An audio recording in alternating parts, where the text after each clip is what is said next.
Bismillahirrahmanirrahim. Assalamualaikum warahmatullahi wabarakatuh. Alhamdulillahirabbil alamin wassalatu wassalamu ala asrofil anbiya'i wal mursalin wa ala alihi wasahbihi ajma'in. Amma ba'du. Saya Rika Andini dengan NIM I1A219029.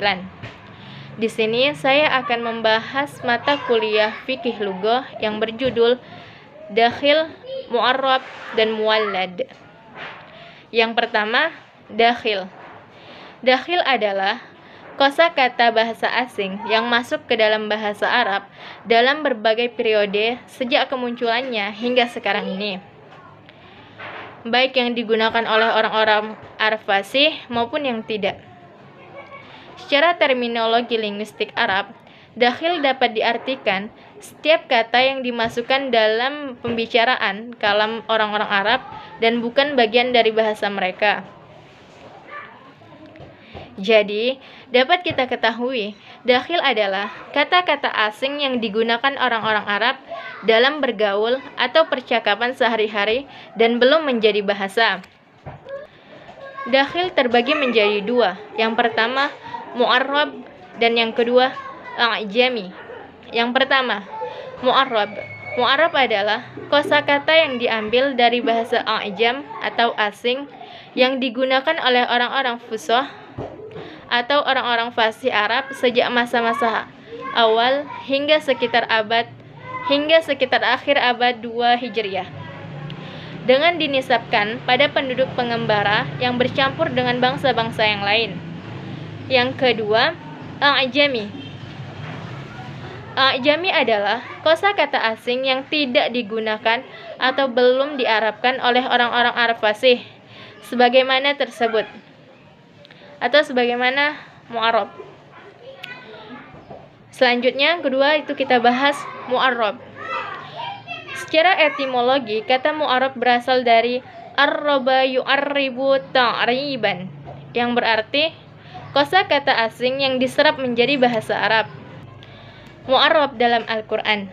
Mengenai jumlah kata mu'arrab di dalam Al-Quran, Ibnu Syubki mengatakan bahwa jumlahnya adalah 27 kata. Kemudian Ibnu Hajar menambahkan 24 kata lain.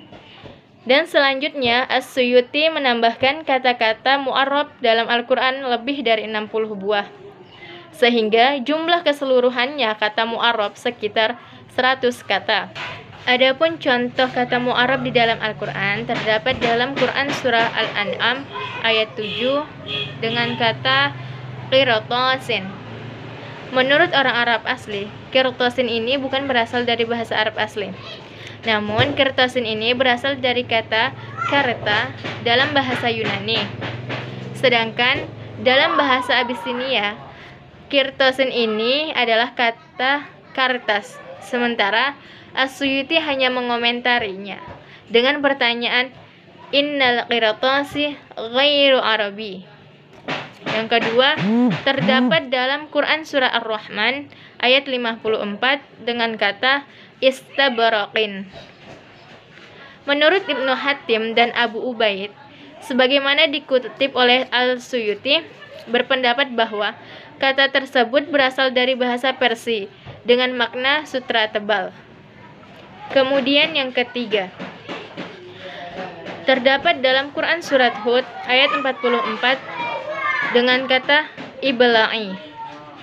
Menurut Ibnu Hatim, dalam tafsirannya sebagaimana dikutip oleh Al-Suyuti, menyatakan bahwa kata ibla'i berasal dari bahasa Habsyi, sementara Ibnu Hayyan berpendapat bahwa kata ibta'i berasal dari bahasa Hindi. Selanjutnya yang ketiga, muwallad. Muwallad merupakan bahasa Arab yang lahir tatkala adanya percampuran orang-orang keturunan Arab dengan orang-orang non-Arab, serta melahirkan satu bahasa. Percampuran yang tidak terbendung dari dua kelompok bangsa Arab dan non-Arab dengan adanya perkawinan. Di antara anggota kelompok yang berbeda ini menyebabkan lahirnya berbagai macam istilah baru yang mereka serap dari berbagai bahasa atau dialek yang telah ada. Mungkin hanya itu yang dapat saya sampaikan. Lebih dan kurang saya mohon maaf. Wassalamualaikum warahmatullahi wabarakatuh.